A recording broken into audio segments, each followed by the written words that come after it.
Year 5. I hope you are all well.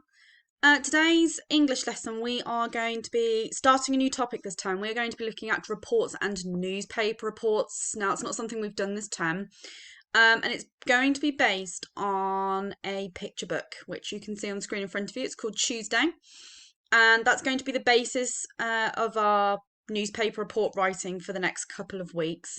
So today is more going to be using our inference skills for reading by looking at some of the pictures to try and interpret what the story is going to be about, what might be happening in pictures, what might be happening behind the scenes. And then we are going to move on to looking at writing some interview questions to elicit some responses based on this book. Now, obviously, I don't have the book available to be able to show you, so there will be a video link that will show you the story of the book. But as we go through the week, I will make sure that there will be screenshots of the pictures for you to be able to read as well as sending home a scanned copy of it for you to be able to read. So for today, all you need in front of you is a pen and pencil. It's going to be a lot of pausing the video and thinking about different questions and writing down some responses rather than me teaching you as such. So feel free to take your time and pause the video whenever you need to. So let's have a look at our first slide. So this is the book we're looking at. This is the front cover of the book.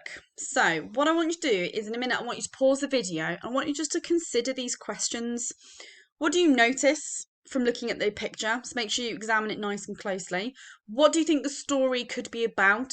That could be looking at the pictures, could be looking at the title, looking at any clues that you might see further down in the pictures. And what I would like you to do is I would like you to write a prediction about what you think this book might be about. Now, if you've done this book before, then you'll already know the answer to that question. If you have not done that book before, then please, I'd like you to pause the video and write a prediction about what you think this story might be about. Okay, so this is the opening picture in the book. So there are 3 pictures on the very first page. Now I'd like you to go back and have a look at the prediction that you've just written down.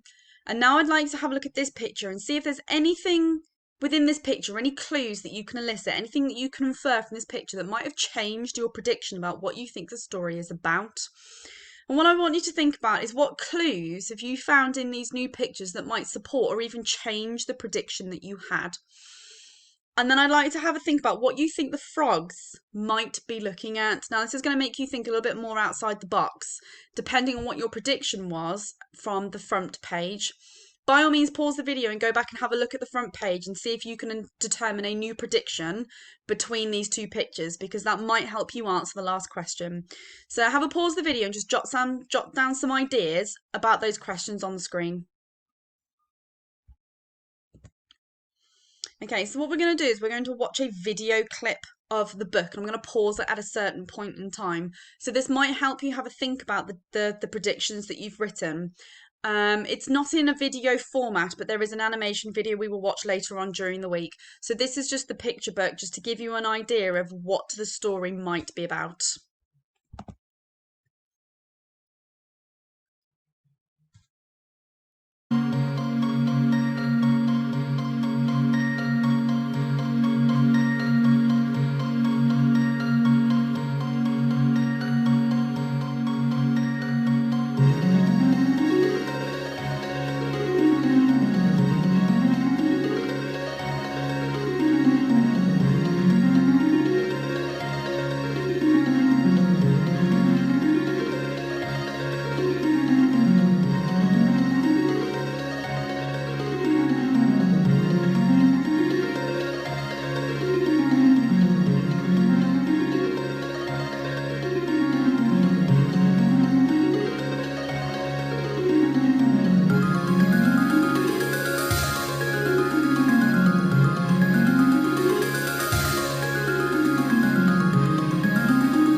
Okay, so not your average scene for frogs, is it, guys?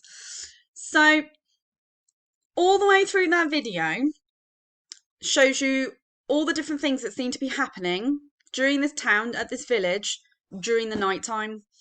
And by the looks of it, there have been an incident of seeing flying frogs. Not your average thing to usually be able to see. What you're going to need to do for your task at the end of this video is you might want to go back and rewatch that part again, because depending on how closely you were paying attention, there are various clues in there that's going to help you try to form some of the questions you're going to need for your final task. So I've paused the video because I'm not going to show you the ending of the video because it's going to give it away. So the next scene from this video is this picture that you can see in front of you. So this is the next page of the book. Now, you've clearly got the dogs. You've got the dog down here that might look familiar to you through the story. Clearly by his face, you might want to elicit some form of emotion there. He's clearly confused or not quite sure about something. This is the detective. Now, obviously, this is a lily pad, which we tend to associate with ponds. We'd associate them with frogs from fairy tale stories, from things that you've seen in nature. So what I would like you to do is I would like you to consider these questions. So as the detective, what might he be thinking about at that point in time? Is he wondering how the lily pads got there? Is he wondering where they've come from? Is he wondering whether they've been planted?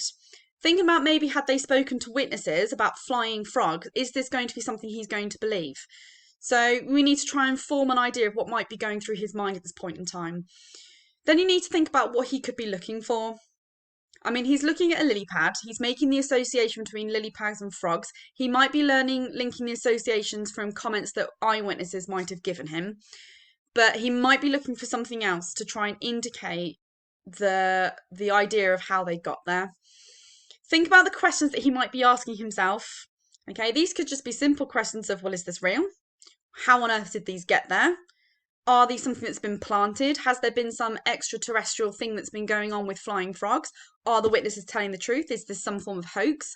He might be trying to look for ways to validate this event that's happened as being plausible, so something that's happened that potentially has, enough evidence to prove that it's real. And then have a think about who the police might then want to question and what other eyewitnesses you can think of. So this might be the bit where you need to go back and watch that video of the storybook, because there will be various scenes if you pause them as you go throughout. Obviously, had we been in class, I'd have paused the video as we've gone along.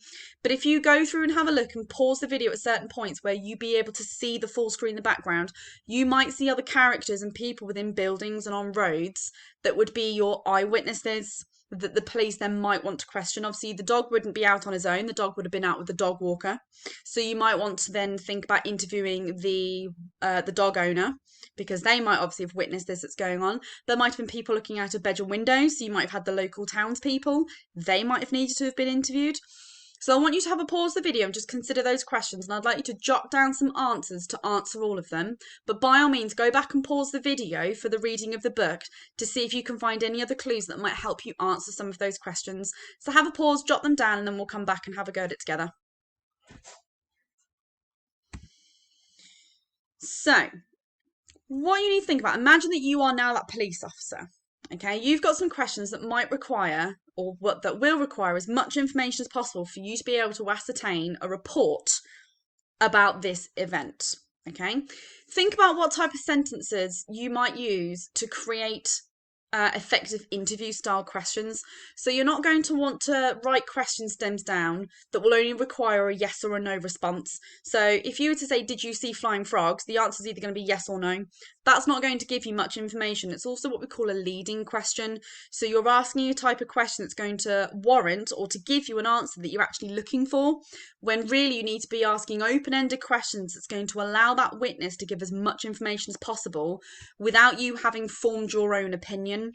So for example, you might start with a question of what happened when ... So if you're going to be interviewing the dog owner, you might say, what happened when you went outside last night at around roughly 11:41 p.m. That's going to then elicit a response from the dog walker to explain what he saw. So you've got that first person account. You might start off with a question of how did you feel about something? So you're going to elicit some emotions. So that's going to give some context to the whole situation of, how somebody might have felt. Obviously, we know that seeing flying frogs is not a normal day thing, possibly something that no one's ever seen before. So usually these kind of situations will be met with with judgment, with people maybe laughing, thinking they're seeing things or making up stories. So you might want to try and elicit some of those emotions to build a more in-depth report. You might even want to start questions with tell us in your own words about. So tell us in your own words about what you saw out your bedroom window last night if you're interviewing a little girl. Tell us what you saw in your own words when you went to put the bins out last night. Tell us in your own words what happened when you went to walk your dog last night. You want to try and elicit those different questions that are going to give as much information as possible. That information is going to come from the book, so you're going to need to pause the video to be able to try and work those out. So your task is split into two. So you are now going to be that investigating officer on the case, and hence why I didn't give you the end of the video, because then that gives it away. So your first task is you're going to have to interview a witness. And obviously there's not going to be any paired work because obviously you're going to be home on your own. However, if you are home with somebody else and you would like to practice this as a role play or hot seating opportunity, by all means, go ahead. But your task is to write a list of questions for a witness. Okay, and it's got to be based on the evidence that's been found. So you will need to go back and watch the video of the book so that you've got the visual images to be able to look at. That's going to help you phrase those questions to get the responses based on that evidence. So you're going to need to pick a witness. You could make up a witness. Obviously, there's not a lot of witnesses in there. Obviously, you've got the dog walker. There's someone standing outside of the window. Think about things that happen at night time. People put their bins out. People might be coming back from work if they do a late job. It could be a late night delivery driver. It could be a little child that's maybe looking out of their bedroom window. Maybe something's, the shadows have gone across their window and it's woken them up and they've looked out and the sky's covered in flying frogs. So use your imagination of a type of witness. Think about a normal street setting of who could be out there and why they could be out there. You need to then write a list of questions. Use the question stems on the slide before as well to help you. Now, the questions need to be designed so that it helps the witness or the interviewee retell exactly what they saw in as much detail as possible. So your second task is then going to be to then write those responses. So if you can think about the evidence that you found, it might be easier to have your responses and then try and phrase a question based around it, okay? Aim for about 6 to 8 questions, okay, and make sure that you've got answers to go with them. They don't need to be written in the way that you would in a story with all your relative clauses and, your sentence structures. You've got to imagine if it was going to be an interview situation, it's speech, okay? If you have got someone at home that you want to be able to practice this with, by all means go for it. Make sure you scribe down your questions and the answers that are given to you. But please go back and rewatch part of this video where it shows you the book. And I would pause it as you go along and write down anything that you see and then be able to write your questions and your answers based on the evidence, okay? If you would like to challenge yourself even further and you feel like that's not enough work for you and you want to do another interview script with questions for another witness, by all means. But the only task I ask you to do as a minimum is to write one script for your interview questions and the interview answers from one of your witnesses. Okay, so go back and watch the video with the book that will help you. These questions are going to help us with our task that we will then look at tomorrow. Okay, so have a go at doing that task and then we'll see how we get on tomorrow. Okay, good luck everybody.